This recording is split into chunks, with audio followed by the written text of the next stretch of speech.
Bakhmut में भयंकर तबाही के बीच पुतिन ने फादर ऑफ ऑल बॉम्ब का इस्तेमाल किया है। जी हां, ये वही बम है जिससे मारियोपोल में तबाही मची थी। फिर नवंबर में खेरसॉन हारने के बाद पुतिन ने डोनेस्क में इस बम का प्रहार करके यूक्रेन के सैनिकों को सजा दी थी। अब बाखमुत में दम घोंटकर मौत देने वाले इस वैक्यूम बॉम्ब का धमाका हुआ है। जाहिर हो गया है कि बाखमुत विजय के लिए पुतिन की सेना कितनी बेताब है और किस हद तक जा सकती है।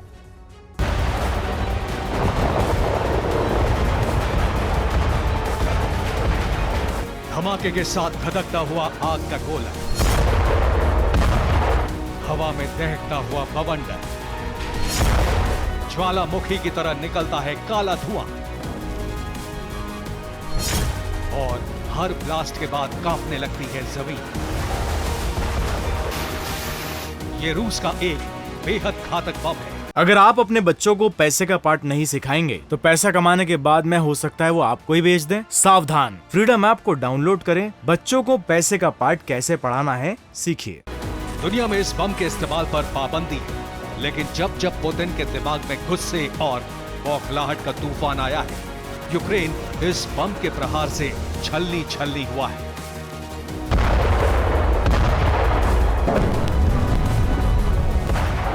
एक बार फिर रूस पर इस बम के इस्तेमाल का आरोप लगा है। इलाका है बाखमुत।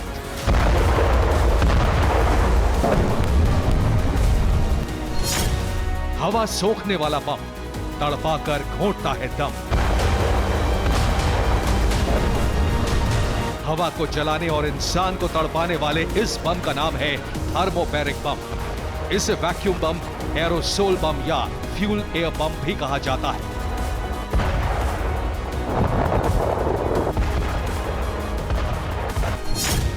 थर्मोबैरिक बम के लिए किसी बॉम्बर जेट की जरूरत नहीं। इसे TOS-1 रॉकेट लॉन्चर के जरिए लॉन्च किया जा सकता है। दिखने में ये किसी रॉकेट की तरह ही दिखता है।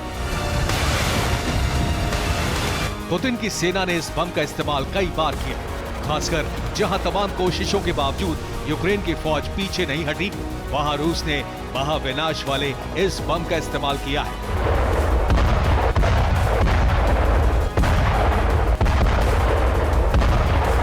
बाखमुत से पहले डोनेस्क में ही इस बम का प्रहार हुआ था।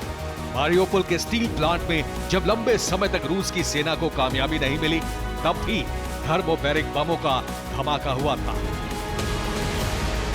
बाखमुत में रूस की सेना ने फाइनल असॉल्ट कर दिया है। कुछ दिन पहले ही रूस ने बाखमुत की कमान वैगनर ग्रुप से लेकर रूसी सेना को दे दी है। अब रूस की सेना बाखमुत के हर इलाके पर कब्जा जमाने की जंग शुरू कर चुकी है। रूसी सेना सबसे पहले यूक्रेनी सेना की सप्लाई लाइन को काट रही है। इसके लिए रूसी सेना ने बाखमुत के आसपास के रास्तों और छोटे शहरों पर कब्जा करना शुरू कर दिया है। दूसरी तरफ रूसी एयरफोर्स ने आसमान से बाखमुत में यूक्रेनी सेना पर हवाई हमले शुरू कर दिए हैं।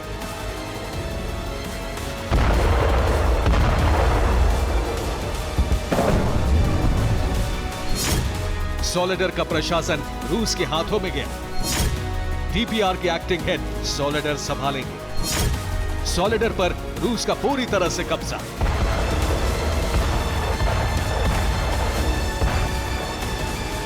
बाखमुत में अब यूक्रेन की सेना का कम्युनिकेशन भी ठीक से नहीं हो पा रहा है। कई रोड और रेल नेटवर्क पर भी रूस का कब्जा हो चुका है। यूक्रेन के सैनिकों के लिए बाखमुत की तरफ आगे बढ़ना मुश्किल हो रहा है। यूक्रेन की सेना सिर्फ आर्टिलरी से रूस के सैनिकों के ठिकाने पर हमला कर रही है। फिलहाल बाखमुत की 3 जगहों पर रूस कभी भी कब्जा जमा सकता है। 2 इलाकों में रूस 90% कामयाबी हासिल कर चुका है।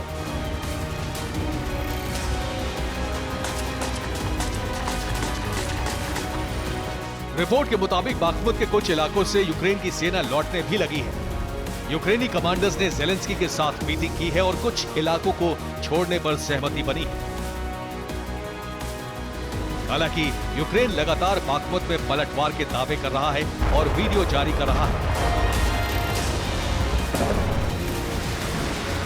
वीडियो में देखिए, बाखमुत के बाहरी इलाकों में BM-21 ग्रैड मल्टी रॉकेट लॉन्चर्स की तैनाती है।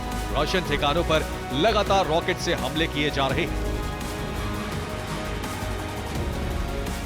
बर्फीली जमीन और कड़ाके की ठंड में यूक्रेन की सेना रशियन फोर्स का सामना कर रही है।